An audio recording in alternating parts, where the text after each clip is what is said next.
Hey, this is Dina. Welcome to the Den. Well, Halloween is upon us once again.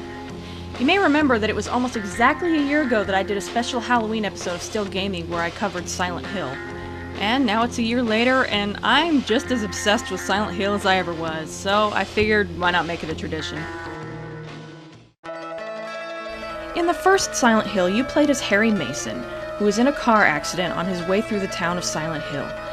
He awoke to find that his daughter was missing, and you spend the rest of the game trying to find her. This is the sort of thing that, to me, really sets Silent Hill apart from other survival horror games.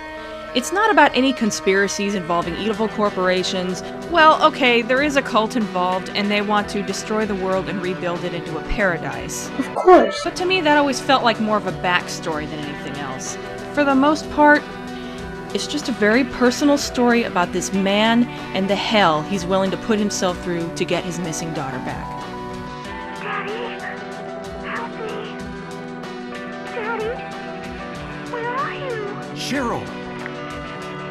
It's become a staple of the Silent Hill series that the main character is more or less an everyday Joe thrown into this hellish situation. What this does is it draws you in and makes it feel more real. Having characters who, at least on the surface, seem like they could be anybody, it works very well for a horror game. These people are much easier to relate to than a robot or a ninja or a member of a special forces team. And the better you can relate to a character, the easier it is to see yourself in their situation, and the more scared you can get. It also allows for more sophisticated storytelling, as you'll find out if you happen to play one of these games. Especially Silent Hill 2. As much as I loved Silent Hill, I figured it flew under the radar and would just be a standalone game.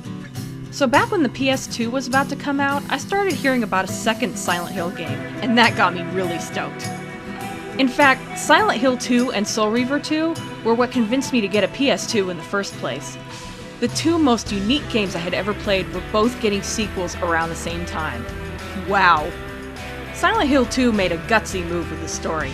Actually, they made several gutsy moves, but the one you'll notice right away is that, aside from taking place in the same town, Silent Hill 2 has almost nothing to do with Silent Hill 1.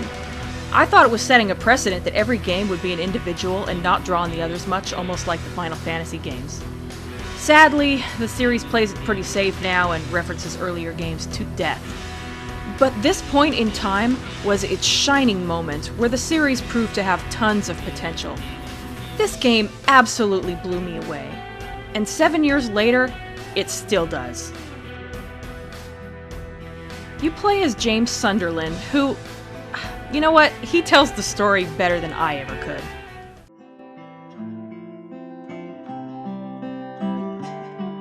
I got a letter. The name on the envelope said, Mary. My wife's name. It's ridiculous. Couldn't possibly be true. That's what I keep telling myself. A dead person can't write a letter. Mary died of that damn disease 3 years ago. So then, why am I looking for her? People like to joke about this idea. He gets a letter from a dead person telling him to go to Silent Hill, and he goes. This whole town was our special place. What an idiot, right? Does she mean the park on the lake? We spent the whole day there. Just the two of us, staring at the water.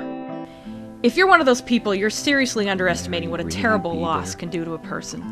Of course it's absurd. He knows this, and he freely admits it. But he goes along with it anyway. Waiting for me? Because the shred of hope that she could somehow be alive and waiting for him somewhere is all he has. As you can probably tell already, the game starts out very slow. I think the idea is to sort of gradually ease you into it. The gameplay is pretty much run-of-the-mill survival horror. You run around, you fight monsters, which you can either shoot or bludgeon to death. Is it dead? What the hell is it? And later on, there are some kind of interesting puzzles to solve. But the storyline is where this game really shines. So when playing it for the first time, please give it a chance. It's totally worth it. At least play up to the point where you get to Rosewater Park. Why? Because this happens. Mary?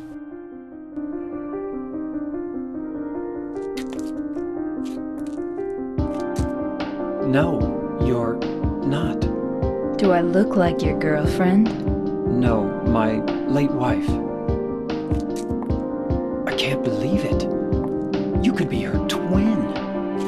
Your face, your voice, just your hair and clothes are My different. name is Maria. I don't look like a ghost, do I? So the hotel was your special place, huh? I'll bet it was. Wow, that was easily the least appropriate thing she could have said. I was just joking.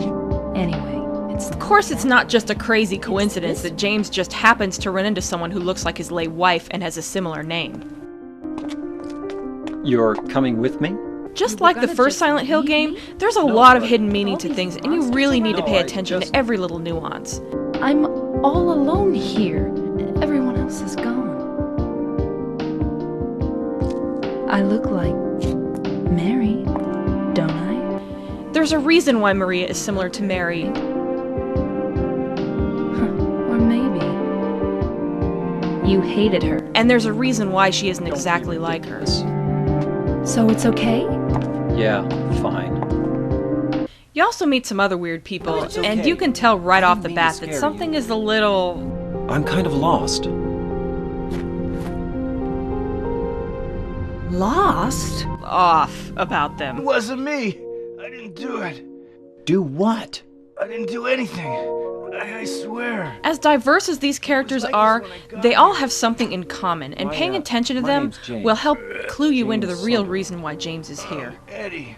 Mary? And again, there's James. Oh, Maria, I just love James. it's you. He's this awkward, I thought lovable you were- goof, and Sorry. he's What's a easy little on the girl like eyes. you doing There, I here said it. anyway?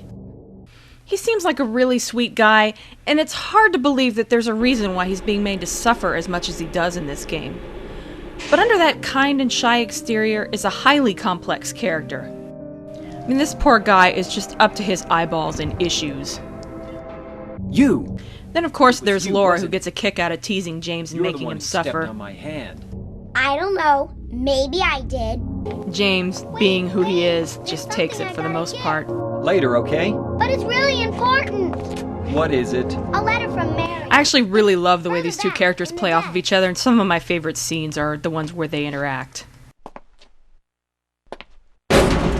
Laura! You snotty little brat! Open up! Why, you Laura? hurt me. Of course, I can't talk about Silent Hill 2 without mentioning the infamous Pyramid Head. In my opinion, he is way overused post-Silent Hill 2.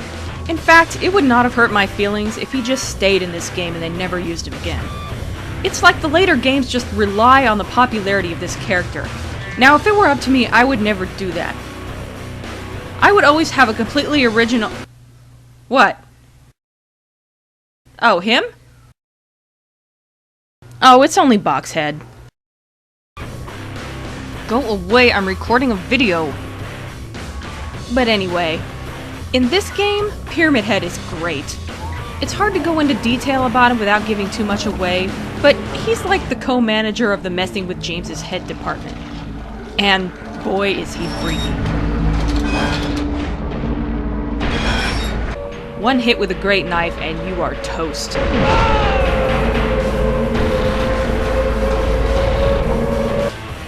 Though later you can find it and get to use it as a weapon yourself.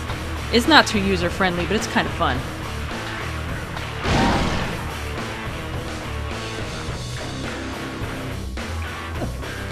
In part 2, I'm going to get more into the meat of the game. The symbolism, the characters, and all that.